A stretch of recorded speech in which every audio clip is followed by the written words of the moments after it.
Let's go. We're back with another scanning episode. My last episode was how to find hot stocks to trend to trade for swings. Now we're going to look at stocks for dividends for the long-term investors, the ones that want interest on their money. So let's go. I use ChatGPT like I use for everything. Give me a screener on Finviz for dividend stocks that are showing good growth and revenue. You can see here it gave me everything I used. I just followed it hand by hand. So now this is how it looks. Take a screenshot if you want to copy this. If not, make your own with ChatGPT. Make little tweaks. It will help you out. Let's say you want a different market cap or return on equity. You could tell ChatGPT and then it'll make you a filter or screener that you like. So anyways, going on, the ones I used today gave me a total around 20 stocks. I went through all of them and I probably kept a good 11 of them. So let's do some TA on it, some technical analysis. All right, starting with Ali, finance sector. You can see here it's above the 200 SMA, so it is in an uptrend right now. You got the moving averages right under the candle, so it's looking good as a trade right now. You can see maybe a little mini, very small mini flag, maybe some consolidation, and then it rips up. But again, this is long-term investing, so you probably don't care too much about the short term. But looking at the long term, it's looking like it could continue going higher because the all-time highs are around 56. So that's looking good. ASX, this is semiconductors. I kind of like this. It's not looking too good on the pattern wise, but I think semiconductors are a good sector, and I never really heard of this company, so maybe it's one of those lower cap $9 stock.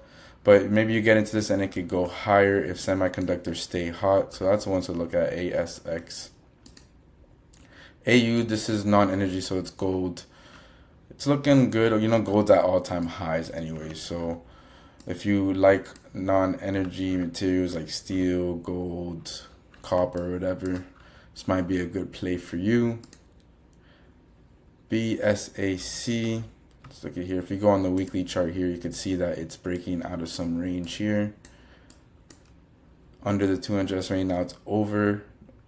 Looking like it could consolidate a little bit, break off. This is looking good for a longer term hold. This is a weekly chart. I'm liking that. It looks pretty well. CPA, transportation airlines. I've talked about the airlines. I kind of want to get into that. You can see here that it's done a flag. This is a pretty beauty chart right here to trade. And then if we're looking at a long term, let's look at the weekly on this.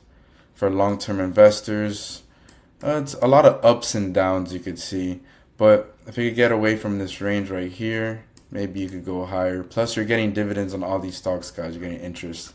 So that's looking good. FINV.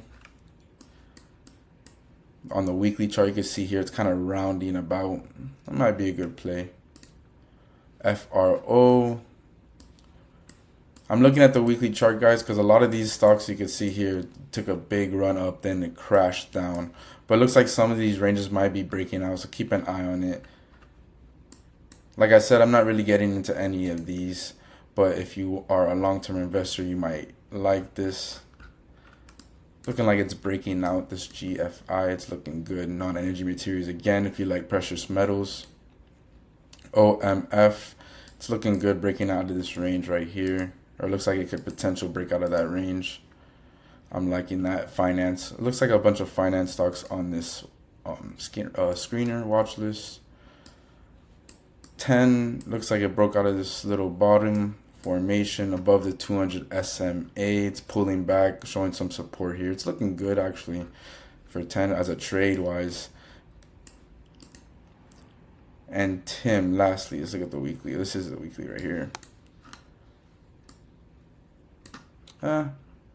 Not my favorite stock here, but again, if you are into telecommunications or communications, you're bullish on that sector, you could hold this stock and get some dividends.